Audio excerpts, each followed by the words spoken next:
चलो देखो एक्सरसाइज 13.4 सवाल नंबर 5 क्या बोल रहा है 20 सेंटीमीटर ऊंचाई और शीर्ष कोण 60 डिग्री वाले शंकु को उसके ऊंचाई के बीचों बीच से होकर जाते हुए तल से दो भागों में काटा गया।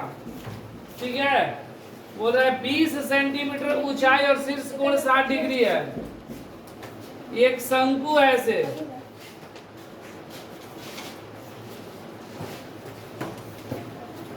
ठीक है, एक शंकु हो गया जिसकी ऊंचाई 20 सेंटीमीटर है। ये ऊंचाई कितना है? 20 सेंटीमीटर। ये टोटल ऊंचाई 20 सेंटीमीटर। ठीक है, 20 सेंटीमीटर ऊंचाई और शीर्ष कोण 60 डिग्री। ये कोण कितने का है? 60 डिग्री का कोण है, 60 डिग्री का। 60 डिग्री वाले एक शंकु को उसके ऊंचाई के बीचों बीच से होकर जाते हुए दो तल से दो भागों में काटा गया। बीचों बीच काट दिया कितना? दो भागों में, ठीक बीचों बीच ऐसे, यहां से मान लो ऐसे काट दिया गया। ठीक है, तो यहां से यहां, इसका नाम देखो दे रहे A B C D E, इसका नाम पी क्यू।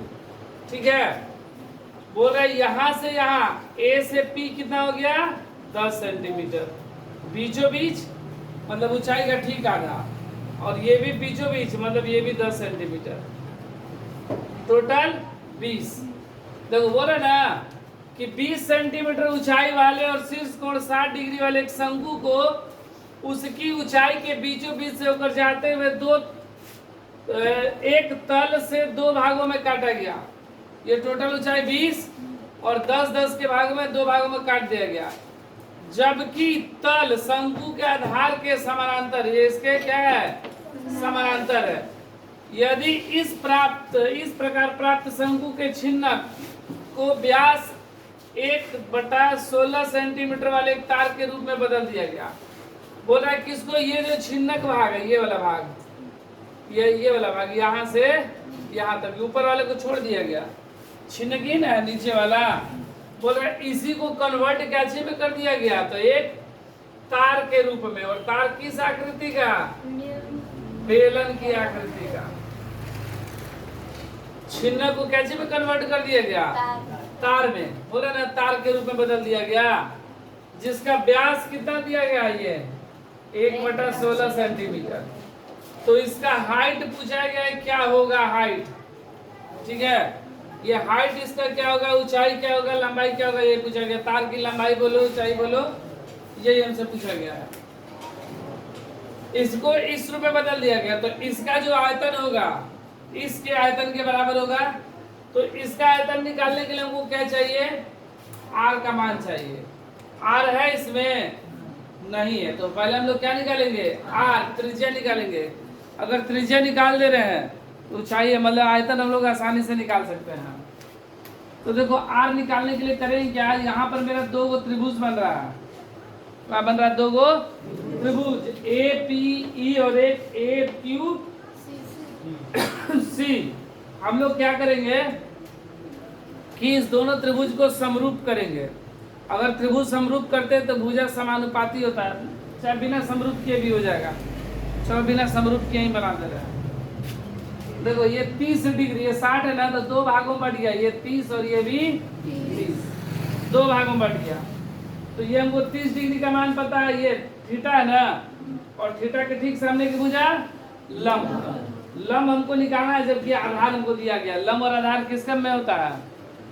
लंब और आधार tan में। तो tan 30 का मान निकालेंगे तो मेरा लंब का मान निकल जाएगा। ठीक है, देखो जो जो दिया है पहले लिख दे रहे हैं हम लोग। पहले शंकु की ऊंचाई हमको कितना दिया गया है? 20 सेंटीमीटर। टोटल शंकु की ऊंचाई 20 सेंटीमीटर। शीर्ष कोण कितना? शीर्ष कोण 60 डिग्री। शीर्ष कोण 60 डिग्री। फिर प्रश्न से क्या बोल रहा है? ऊंचाई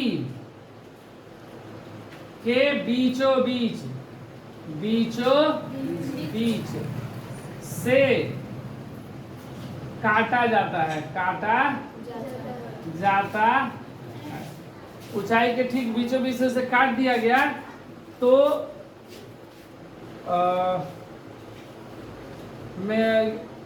ऊंचाई के बीचों बीच से काट दिया गया तो एक शंकु बना। कौन कौन सा काटा जाता है? तो प्राप्त शंकु। कौन सा शंकु प्राप्त हुआ? तो एक शंकु हुआ एडी, एडी है ना, एडीई, एडीई तथा एक शंकु का छिन्नक प्राप्त हुआ। शंकु का छिन्नक प्राप्त हुआ। छिन्नक DECB, DECB प्राप्त होता है। प्राप्त होता ये ना प्राप्त हुआ।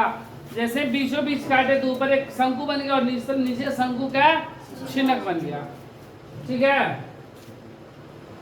और जो AQ है ना, AQ दिखाई दे रहा है, AQ शीर्ष को समद्विभाजित करता है। शीर्ष कोण को समद्विभाजित करता है। भाजित करता है मतलब कोण। तो ये QAC बराबर 30 डिग्री। जो पहले कोण मेरा 60 डिग्री था, अब कितना हो गया? 30 डिग्री हो गया ना। 30 का दोनों अलग अलग। देखो अब AP का मान कितना दिया गया है? 10 सेंटीमीटर। और PQ का भी मान कितना दिया गया? ये बस हम लिखे जो दिया गया। सवाल में हम अभी कुछ किए नहीं है। देखो सवाल में क्या बोला गया था, फिर से देख लो कि एक शंकु है जिसकी ऊंचाई 20 सेंटीमीटर, बोला गया ना 20 सेंटीमीटर ऊंचाई वाले, और शीर्ष कोण 60 डिग्री, ऊपर 60 डिग्री है। और जो AQ देखा इसे दो भाग में बांट दिया, 30 के भाग में बांट दिया। ठीक है। बोल रहा है कि जब इसे बीचों बीच से काट दिया गया तो एक शंकु का छिन्नक प्राप्त हुआ। बीचों बीच से होकर जाते हुए तल से दो भागों में काटा गया, जबकि तल शंकु के आधार के समानांतर है। इस प्रकार प्राप्त शंकु के छिन्नक को, देखो शंकु के छिन्नक को मतलब इसको इतना वाले तार के रूप में बदल गया। बस इस छिन्नक को बदला गया, पूरे शंकु को नहीं, सिर्फ छिन्नक को। मतलब DEBC को बदला गया क्या चीज में? एक तार में। और तार किस आकृति की? बेलन की आकृति। इसको कन्वर्ट किया गया इसमें, तो इस तार की लंबाई पूछा गया है। ठीक है।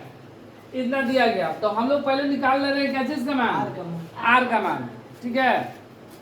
अब देखो त्रिभुज APE, त्रिभुज APE में देखो यहाँ पर हमको कोण का मान दिया गया है ना, थीटा। और कोण के ठीक सामने की भुजा क्या कहलाती है?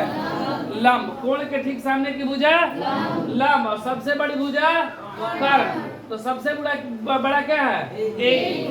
तो हमको AE की जरूरत नहीं, हमको क्या चीज की जरूरत है? PE का जरूरत है। और दिया क्या हुआ हमको? AP दिया गया, मतलब लंब और आधार हमको दिया गया है। और लंब और आधार किसमें होता है? tan में। देखो ठीक इसके सामने की भुजा लंब PE, तो इसलिए tan 30 बराबर लंब कितना? PE। अब बटा में आधार कितना? AP। tan 30 का मान कितना? 1/√। का PE का मान हमें नहीं पता है, और AP का मान 10। तिरछा गुना ना, तो PE और √3 बराबर 10। तो PE बराबर कितना? 10/√3। अच्छा PE शंकु के छिन्नक के लिए छोटा r हो जाएगा और नीचे बड़ा r हो जाएगा ना, तो इसलिए हमको PE को हम लोग छोटा r लिख दे रहे हैं 10/√3। ठीक है नहीं ना। अब हम लोग QC चाहिए, बड़ा r चाहिए ना। तो त्रिभुज AQC, त्रिभुज AQC में इसमें भी देखो ये कोण है, कोण के ठीक सामने वाली भुजा लंब। ये बड़ा वाला त्रिभुज ले रहे हैं, त्रिभुज AQC में है, तो लंब हमको निकालना है, जबकि आधार हमको AQ का मान दिया गया। AQ का मान कितना है? 20। दिया है ना। तो tan 30 बराबर QC लंब बटा में आधार AQ ना 1/√3 QC का मान नहीं पता है, AQ का मान 20। क्रॉस मल्टीप्लीकेशन QC√3 बराबर 20, तो QC बराबर 20/√3, 20 में √3। अब QC को हम लोग क्या लिखते हैं, बड़ा R, 20√3 सेंटीमीटर। ठीक है, हो गया ना बड़ा R का मान। अब हमको क्या चाहिए, इससे हम लोग शंकु का छिन्नक तो निकाल लेंगे, निकल जाएगा ना शंकु का छिन्नक, क्योंकि शंकु के छिन्नक का आयतन क्या होता है 1/3 पाई ब्रैकेट में बड़ा R स्क्वायर प्लस छोटा R square plus R1 into H। तो H हमको पता है 10, R1 R2 पता चल गया, शंकु का छिन्नक निकल जाएगा। लेकिन इसको क्या चीज में कन्वर्ट किया गया है, बेलन के।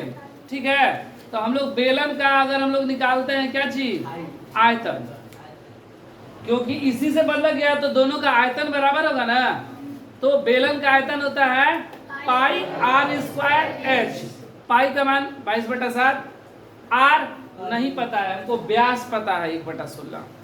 ये हमको त्रिज्या नहीं दिया गया, 1/16 क्या दिया गया है, व्यास 1/16 सेंटीमीटर वाले है ना। तो व्यास अगर दिया तो हम लोग त्रिज्या का मान निकाल लेंगे, 2 से भाग करेंगे। ठीक है, अब फिर क्या करेंगे, अब दोनों का आयतन बराबर कर देंगे, अलग अलग नहीं निकाल रहे, एक ही साथ दोनों का आयतन बराबर कर देंगे, H का मान आ जाएगा। अब देखो बेलनाकार तार का व्यास कितना है, 1/16 सेंटीमीटर। त्रिज्या क्या आएगा, त्रिज्या बराबर क्या होता है, व्यास बटा में 2। व्यास कितना 1/16 और ये 2, तो 1/32 सेंटीमीटर। त्रिज्या कितना हो गया 1/32। ये ना कि भाग करके 1/8 मत कर देना कि 8 × 16, यही था दिमाग में ना। हाँ 1/32 होगा ना, ये वाला 2 नीचे चला गया। अब देखो शंकु के छिन्नक को तार के रूप में बदला जाता है ना, शंकु के छिन्नक को तार के रूप में बदला जाता है।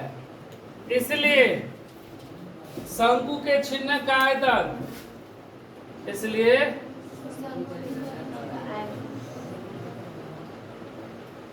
छिन्नक का आयतन बराबर बेलन का आयतन, बेलन का आयतन आएगा ना दोनों बराबर। अच्छा, शंकु के छिन्नक का आयतन का सूत्र 1/3 पाई बड़ा R स्क्वायर प्लस छोटा R स्क्वायर प्लस बड़ा R इंटू छोटा R इंटू H, और इसका आयतन पाई R स्क्वायर H। ठीक है, देखो दोनों में पाई पाई है, पाई पाई कैंसिल। ठीक है, अब देखो 1/3 बड़ा R कितना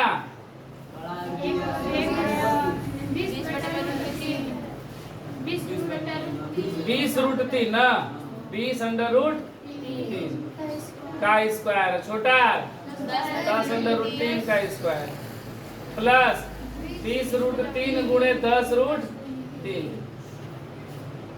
इंटू H का मान 20 नहीं 10।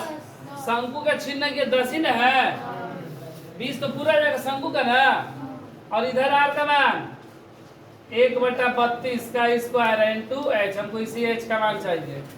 ठीक है, देखो 1/3 20 का 400/3, 10 का 100/3, 20 दहा 200, √3 गुणे √3 3 गुणे 10 बराबर 1/32 गुणे 1/32 गुणे H।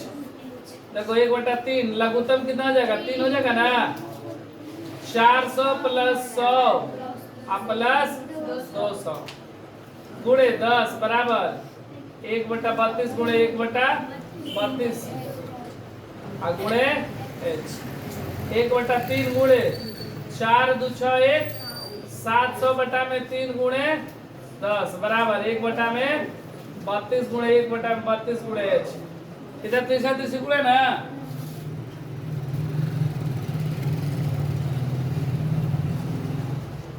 700 गुणे 10 गुणे 32 गुणे 32 बटा में 3 गुणे 3 बराबर h गुणा कर देंगे 32 गुणे 32 कितना होता है 7000 गुणे 32 गुणे 32 2 दूना 4 3 दूना 6 3 दूना 6 6 6 12 12 का 2 हासिल 1 तितरी का 9 1 10 बटा में तितरी का 9 बराबर है। चलो चलो एक साथ कटेगा नहीं ठीक है। पूर्णांक के रूप में आंसर आ रहा है दशमलव में आ रहा है। चलो इसको हम लोग क्या करेंगे गुणा कर देंगे ना 7 चौके 28 के 8 हासिल 2 7 दूना 14 15 16 और 7 एकम 7 पे 3 को 0 बटा में 9 बराबर h बराबर भाग कर देना मीटर में ही दिया है। मीटर में आंसर दिया क्या मीटर में ये मेरा सेंटीमीटर में है ना तो सेंटीमीटर को मीटर में बदलने के लिए 100 से भाग यही ना। चलो 100 से हम लोग भाग कर देख रहे हैं इतना सेंटीमीटर है ना सेंटीमीटर को मीटर में बदलने के लिए अब चूंकि स्क्वायर में है इसलिए 100 गुणे 100 क्योंकि h है हाइट है सिर्फ 100 से भाग होगा बोला कि स्क्वायर 0 0 0 0 कैंसिल ठीक है कितना आया 7 1 6 8 0 बटा में 9 कितना मीटर आया भाग कर दो 7 1 6 8 0 में 9 से 9 7 63 9 8 72 9 7 63 11 में से 3 गया 9 10 11 12 दिन 8 ना ये 6 9 9 81 5 8 कितना हुआ 9 4 54 4 0 9 चौके 36 36 4 दशमलव 0 9 चौके 36 ही आते रहेगा ना आ रहा है क्या इतना आंसर 7 9 6 4 दशमलव 4 मीटर